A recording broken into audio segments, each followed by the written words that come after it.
हाँ भाई, जैसा कि आपको पता है कल हमने एक महत्वपूर्ण टॉपिक के बारे में बात की थी और उस टॉपिक का नाम था स्वतंत्र अपव्यूहन का नियम। और उसके बाद हमने मेंडल के दो विचलन भी देखे थे, अपूर्ण प्रभाविता और सह प्रभाविता। ठीक है, दोनों ही क्वेश्चन हमने कल देखे थे जो कि बहुत ही इंपॉर्टेंट थे। ठीक है, तो आज जो हम बात करते हैं, अच्छा, अपूर्ण प्रभाविता और सह प्रभाविता आपको समझ में आ गई होगी भाई क्या होता है। अपूर्ण का मतलब होता है कि जब F1 पीढ़ी में प्रभावी और अप्रभावी दोनों के अलावा कोई तीसरा गुण प्रकट हो, ना तो प्रभावी गुण और ना ही अप्रभावी गुण। F1 पीढ़ी में दोनों के अलावा अगर कोई तीसरा गुण प्रकट हो जाता है तो उस कंडीशन को हम क्या कहते हैं, अपूर्ण प्रभाविता कहते हैं। ठीक है, जैसे लाल और सफेद पुष्प के बीच में जब हम क्रॉस कराते हैं तो एक गुलाबी कलर के पुष्प वाले पौधे प्राप्त होते हैं। तो देखिए, ना तो F1 पीढ़ी में लाल कलर आया है ना ही सफेद कलर आया है। कौन सा कलर आया है, कोई तीसरा कलर यानी कि गुलाबी। तो इसको हम क्या कहेंगे, अपूर्ण प्रभाविता।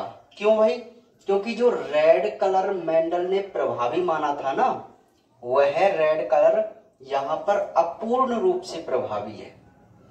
तो इस घटना को हम क्या कह रहे थे, अपूर्ण प्रभाविता कह रहे थे। ठीक है भाई, इसी प्रकार हमने कल सह प्रभाविता के बारे में भी बात की थी, कोडोमिनेंस। और सह प्रभाविता का क्या मतलब होता है कि जब F1 पीढ़ी में प्रभावी और अप्रभावी दोनों ही लक्षण एक साथ प्रभावित हों, एक साथ। जैसे लाल गाय और सफेद गाय के बीच में जब हम क्रॉस कराते हैं तो हमें एक चितकबरी गाय प्राप्त होती है। कैसी गाय प्राप्त होती है, चितकबरी गाय। बात समझ में आ गई। तो अगर यहाँ पर प्रभाविता का नियम होता तो ये गाय कैसी होनी चाहिए थी, लाल रंग की। अगर यहाँ हम अपूर्ण प्रभाविता देखें तो ये गाय कैसी होनी चाहिए थी, गुलाबी रंग की। लेकिन यहाँ पर क्या है कि प्रभावी कलर भी है और अप्रभावी कलर भी है, और गाय कैसी है, चितकबरी। तो इसको हम क्या कह रहे थे, सह प्रभाविता। यानी कि जब प्रभावी और अप्रभावी दोनों लक्षण F1 पीढ़ी में एक साथ प्रभावी हो तो उसे हम क्या कहते हैं, सह प्रभाविता कहते हैं। क्या कहते हैं, सह प्रभाविता। तो ये दोनों टॉपिक आपको समझ में आ गए होंगे। और स्वतंत्र अपव्यूहन नियम क्या कहता है, स्वतंत्र अपव्यूहन ये कहता है कि F1 पीढ़ी में तो प्रभावी लक्षण उत्पन्न होते हैं, लेकिन F2 पीढ़ी में हर लक्षण अपनी वंशागति स्वतंत्र रूप से करता है। किस रूप से करता है, स्वतंत्र रूप से। अर्थात एक लक्षण की वंशागति पर दूसरे की उपस्थिति का कोई प्रभाव नहीं पड़ता। जैसे पीले रंग की जो वंशागति थी, पीले रंग की, वो कैपिटल R के साथ था, लेकिन जब इसने F2 पीढ़ी में अपने आप को वंशागत किया तो इससे इस पर कोई प्रभाव नहीं पड़ा और ये किसके साथ चला गया, स्मॉल r के साथ चला गया। बात समझ में आ गई।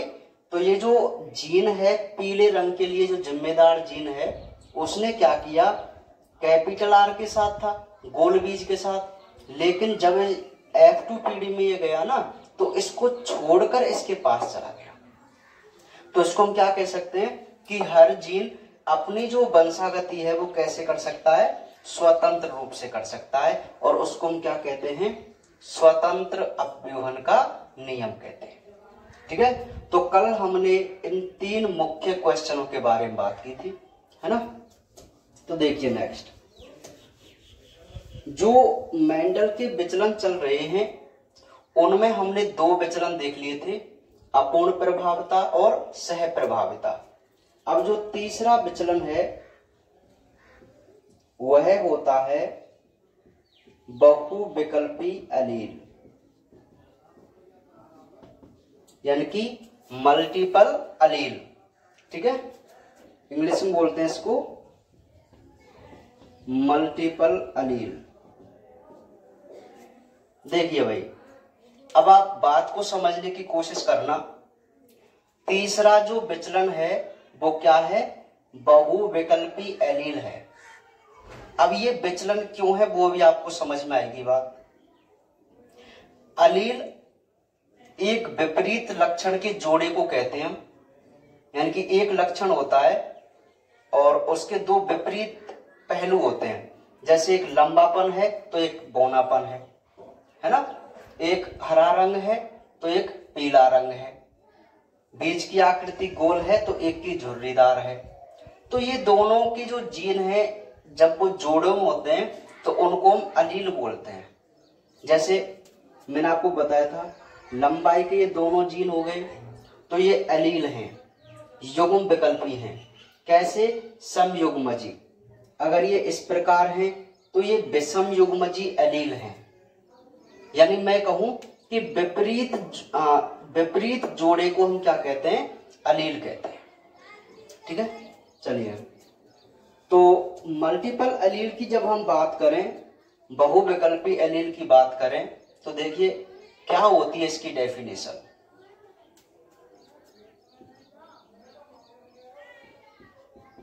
सामान्यतया एक जीन के दो एलील होते हैं, लेकिन कई बार एक जीन के दो से अधिक एलील होते हैं। इसे मल्टीपल एलील कहते हैं। जैसे मानव में रक्त समूह। ठीक है, उदाहरण की अगर हम बात करें, मानव रक्त समूह का निर्धारण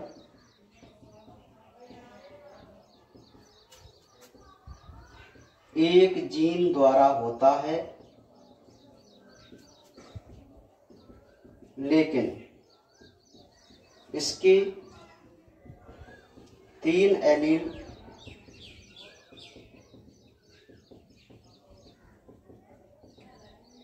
होते हैं, जिनमें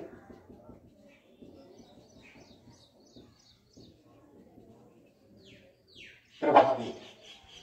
देखिए भाई,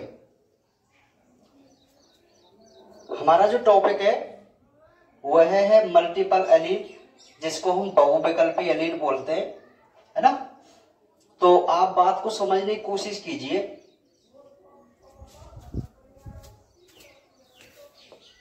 ठीक है, देखो तीसरा जो विचलन है वो क्या है, मल्टीपल एलील है, बहुविकल्पी एलील है। अब आप हेडिंग समझने की कोशिश कीजिए। एक जीन के दो एलील होते हैं हमेशा। अरे मैं कहूं कि लंबाई को निर्धारित करने वाला एक कैपिटल टी जीन है, एक जीन है, लंबाई को निर्धारित करता है एक जीन है, तो उस जीन के दो युग्म विकल्पी थे ना, एक तो कैपिटल टी और एक स्मॉल टी। ठीक है, तो लगभग एक जीन के केवल दो ही एलील होते हैं। या मैं आपसे ये कहूं कि एक जीन एक लक्षण को निर्धारित करता है ना, तो एक जीन के दो युग्म विकल्पी होते हैं। लेकिन कई बार क्या होता है, एक जीन के दो से अधिक एलील हो जाते हैं। बात याद रखो कि एक जीन के हमेशा दो एलील होते हैं, लेकिन कई बार कुछ जीनों के दो से अधिक एलील हों तो उस घटना को हम बहुविकल्पी एलील कहते हैं। बहुत सिंपल सी परिभाषा है, ठीक है। उदाहरण क्या है? उदाहरण है मानव में रक्त समूह, मानव में रक्त समूह, ठीक है। अब ये कैसे है भाई मानव में रक्त समूह? मैं आपको बता दूं कि एनसीईआरटी सिलेबस में जो रक्त समूह वाला टॉपिक है उसको हम सह प्रभाविता में पढ़ते हैं। जो हमने सह प्रभाविता देखी थी ना, उस सह प्रभाविता में हमने गायों का अध्ययन किया था, लेकिन एनसीईआरटी सिलेबस में सह प्रभाविता के अंदर जो एग्जाम्पल आता है वो रक्त समूह आता है। लेकिन आरबीएसई में रक्त समूह वाले एग्जाम्पल को हम किस में पढ़ रहे हैं? मल्टीपल एलील में पढ़ रहे हैं, बहुविकल्पी एलील में पढ़ रहे हैं, ठीक है। तो एक बार आप परिभाषा दोबारा से समझो। देखो बहुत सिंपल है कि एक जीन के दो एलील होते हैं, दो एलील होते हैं, लेकिन कई बार एक जीन के दो से अधिक एलील हो जाते हैं, तो इस घटना को हम मल्टीपल एलील कहते हैं। उदाहरण क्या है? मानव में रक्त समूह। अब इसके देखते हैं कि भाई मानव रक्त समूह का जो निर्धारण है वो केवल एक ही जीन करता है। मानव रक्त समूह का जो निर्धारण, अब रक्त समूह एक लक्षण हो गया तो इसका निर्धारण एक ही जीन करता है, लेकिन इस जीन के कितने एलील हैं? 3, IA, IV और I0। अभी आप जानते हैं ना, मैं ब्लड ग्रुप आपको बता चुका हूं, ठीक है। तो ये 3 एलील एक ही जीन के होते हैं, तो आप इस घटना को क्या बोलेंगे बताइए? मल्टीपल एलील बोलेंगे। क्या बोलेंगे?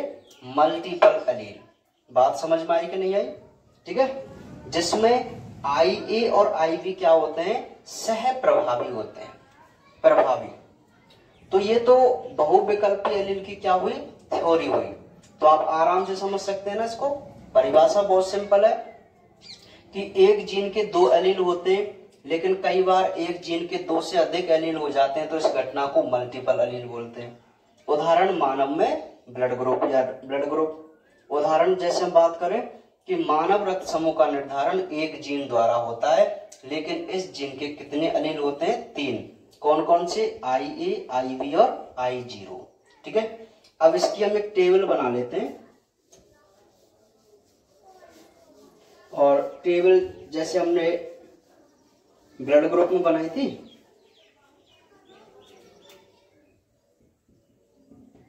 IA हो तो व्यक्ति में कौन सा ब्लड होता है? ए ब्लड ग्रुप होता है ना। अरे मैं बता चुका हूं आपको, किसी व्यक्ति का अगर ये जीनोटाइप हो, यहां जैसे उसमें लिखा भी हुआ है आपकी टेबल में जीनोटाइप और रक्त समूह, मल्टीपल एलील में ही आपको ये टेबल बनानी है। और ये टेबल बनाना आप जानते हैं। देखो IA हो तो उस व्यक्ति का ब्लड ग्रुप A, इसी प्रकार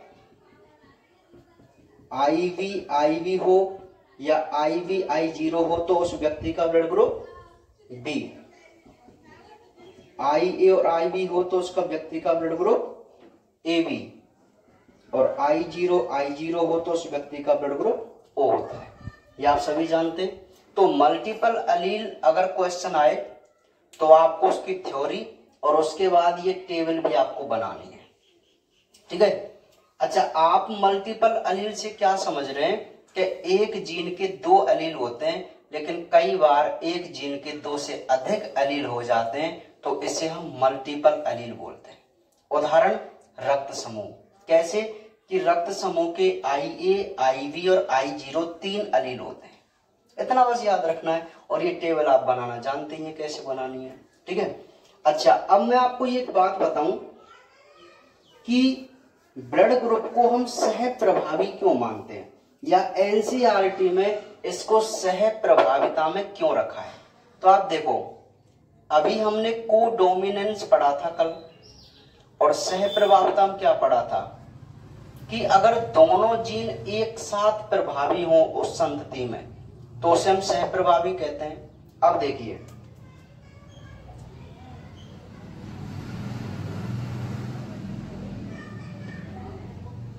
किसी पेरेंट्स के ये जीनोटाइप है, एक दंपति है उसका ये जीनोटाइप है, मैं कह सकता हूं ये ब्लड ग्रुप ए और ये ब्लड ग्रुप बी है कि नहीं। अब मान लीजिए, अच्छा इनमें जो युग्मक बनेंगे वो दो दो प्रकार के बनेंगे ना, IA अलग और I0 अलग, इसमें IB अलग और I0 अलग। संयोग बस IA वाला गुणसूत्र आया और इधर से IB वाला आया।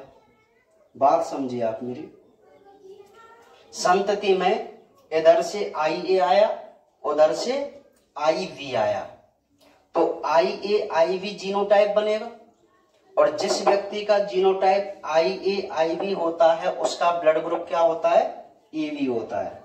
तो इस संतति का ब्लड ग्रुप क्या है, AB। क्या है, AB।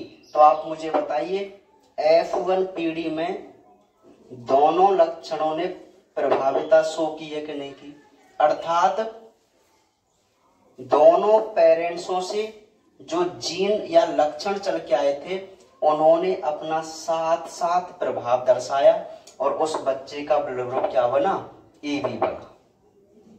देखो अगर यहां प्रभाविता का नियम होता तो IA ब्लड ग्रुप होना चाहिए था, अपूर्ण प्रभाविता होता तो यहाँ पे O ब्लड ग्रुप आना चाहिए था। भाई तीसरा गुण ना तो A और ना B और तीसरा आना चाहिए था, लेकिन यहाँ कौन सा ब्लड ग्रुप बना है, AB। अब ये AB आपको पता है कैसे बन रहा है, दोनों एक साथ आ रहे हैं तब AB बन रहा है, ठीक है। तो इस बच्चे का ब्लड ग्रुप क्या है, AB। तो हम इसको क्या कह सकते हैं, सह प्रभाविता कह सकते हैं। क्या कह सकते हैं, सह प्रभाविता। बात समझ में आ गई।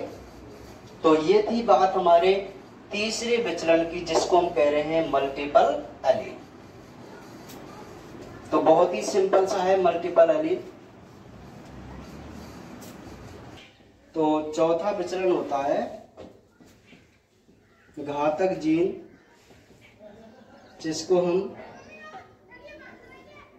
लीथल जीन के नाम से जानते हैं, ठीक है।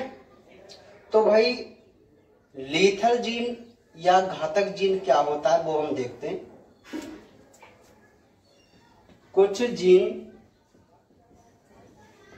जीवों के लक्षणों के नियंत्रण के अलावा, कुछ जीन जीवों के लक्षणों के नियंत्रण के अलावा उनकी जीवन क्षमता को कम कर देते हैं। ऐसे जीन घातक जीन कहलाते हैं। उदाहरण, कुइनोत ने देखा कि चूहों में पीली लोम चर्म जीन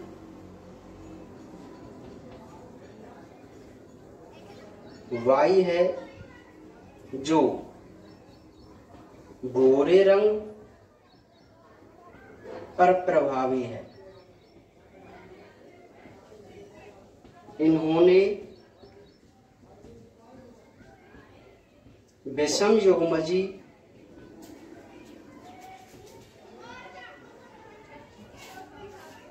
पीले चूहों के मध्य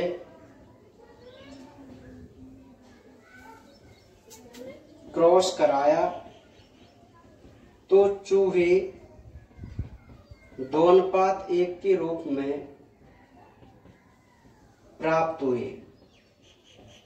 अतः यहाँ समयुग्मजी पीले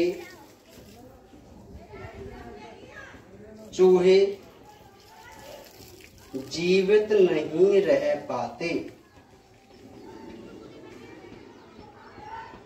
अतः यह जीन घातक जीन है और ये घटना घातकता कहलाती है। देखिए भाई, तीसरा जो विचलन था वो था बहुविकल्पी एलील, और चौथा जो विचलन है वह है घातक जीन, लीथल जीन। थोड़ा समझने की कोशिश कीजिए।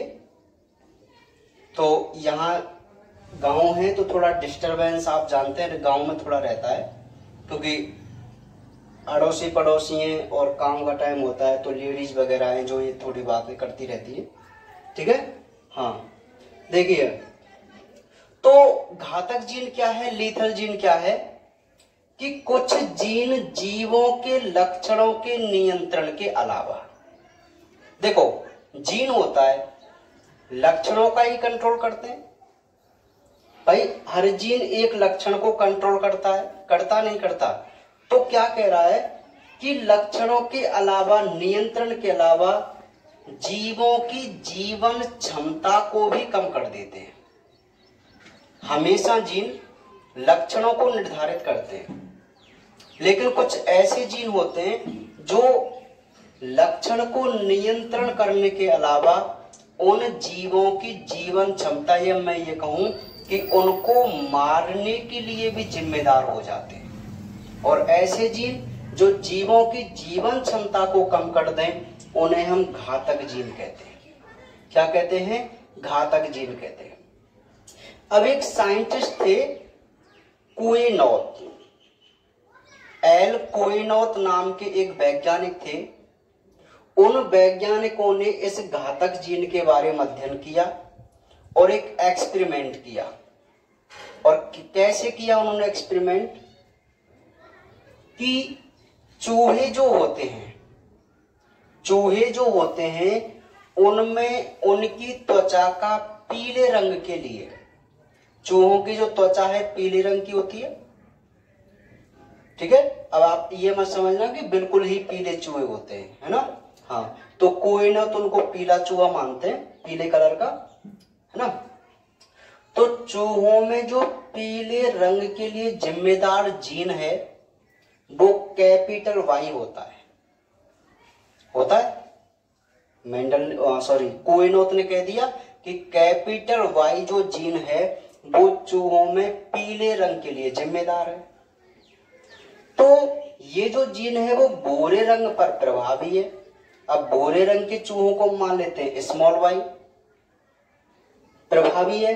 तो इन्होंने क्या किया कि विषम युग्मजी पीले चूहों के मध्य, अब अच्छा ये तो आपको समझ में आ गई होगी ऊपर की परिभाषा, है ना। यहां मैं इसका आरेख बना दो, आपको दिख जाएगा। देखिए, इन्होंने क्या किया, विषम युग्मजी पीले चूहे, अब देखो समयुग्मजी पीले तो ऐसे होते कैपिटल वाई होते ना, लेकिन ये तो विषम युग्मजी कह रहा है ना, तो विषम युग्मजी पीले चूहे कैसे होंगे भाई? इस प्रकार होंगे। इनके मध्य जब क्रॉस कराया, इस कंडीशन में 4 प्रकार के युग्मक बनते। ठीक है, तो इनमें जब क्रॉस कराया तो क्रॉस कुछ इस प्रकार होगा। पहले कैपिटल वाई का कैपिटल वाई से तो ये रिजल्ट आएगा, अब कैपिटल वाई का स्मॉल वाई से तो ये रिजल्ट आएगा, स्मॉल वाई का कैपिटल वाई से तो ये रिजल्ट आएगा, और स्मॉल वाई का स्मॉल वाई से तो ये रिजल्ट आएगा। दिखाई दे रहा ना आपको? देख लेता हूं मैं। हाँ चलो, थोड़ा ऊपर है ना, यहां मैं और बना देता हूं। है चलो, फिर मैं इसको रफ कर दूं एक बार, या फिर आप ऐसा करो, यहां देख लीजिए, यहां आपको दिखाई दे जाएगा। देखिए,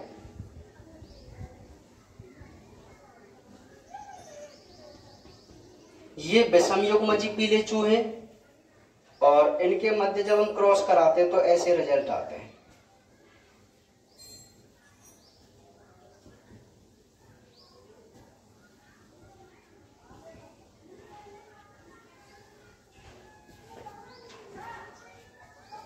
ठीक है, तो ये 4 रिजल्ट आए इस प्रकार। आप देखिए, capital Y small Y, capital Y small Y, ये विषम युग्मजी पीले चूहे हैं, है ना। अब कोइनोथ क्या कह रहे कि चूहों में पीले लोमचर्म जीन के लिए, त्वचा के पीले रंग के लिए जिम्मेदार जीन कौन सा था? Capital Y.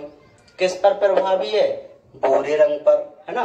तो इन्होंने क्या किया कि दो विषम युग्मजी चूहे लिए, विषम युग्मजी पीले, और विषम युग्मजी पीले का जीनोटाइप क्या रहेगा? कैपिटल वाई स्मॉल वाई रहेगा, ठीक है। तो पीले चूहों के मध्य जब क्रॉस कराया तो इन्हें जो चूहे प्राप्त हुए, इन्हें जो चूहे प्राप्त हुए वो 2:1 के रूप में प्राप्त हुए। किसमें? 2:1 के रूप में प्राप्त हुए। अब यहां इस बात को समझो कि ये 2:1 कैसे आया।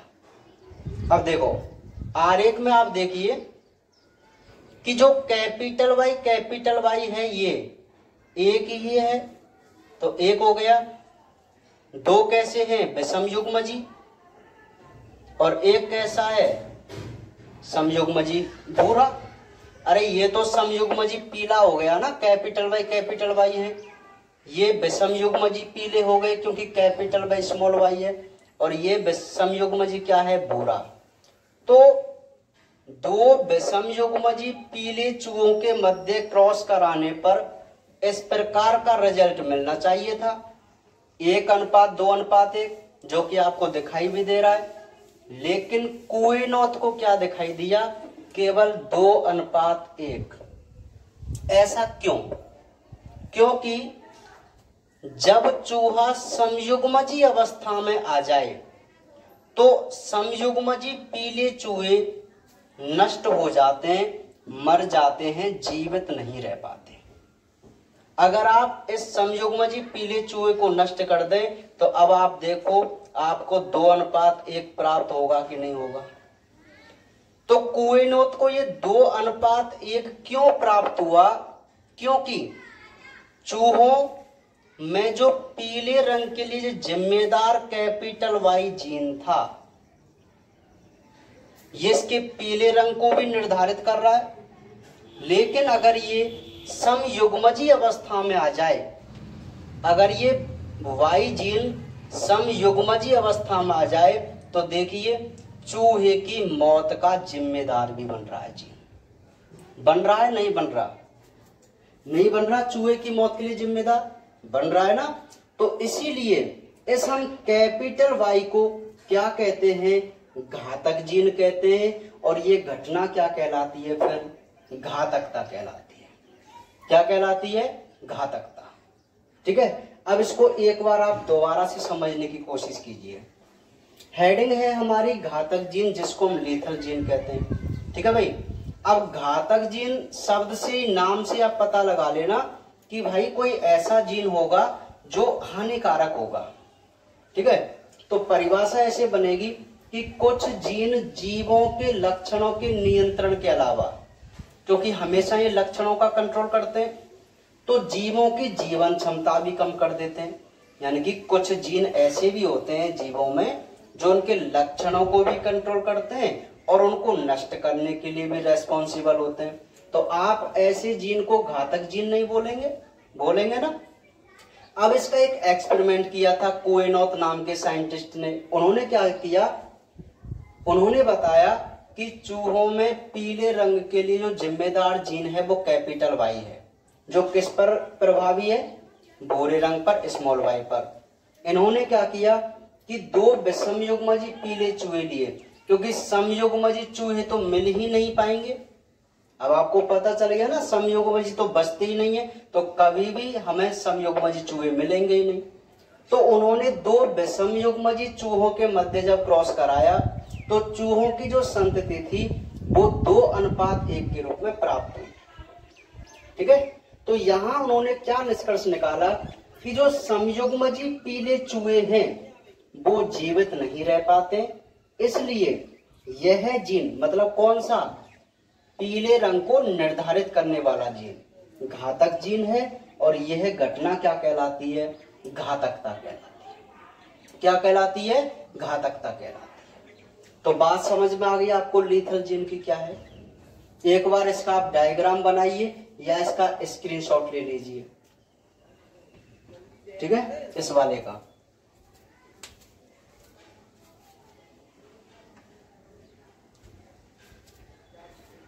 बात समझ में आ गई।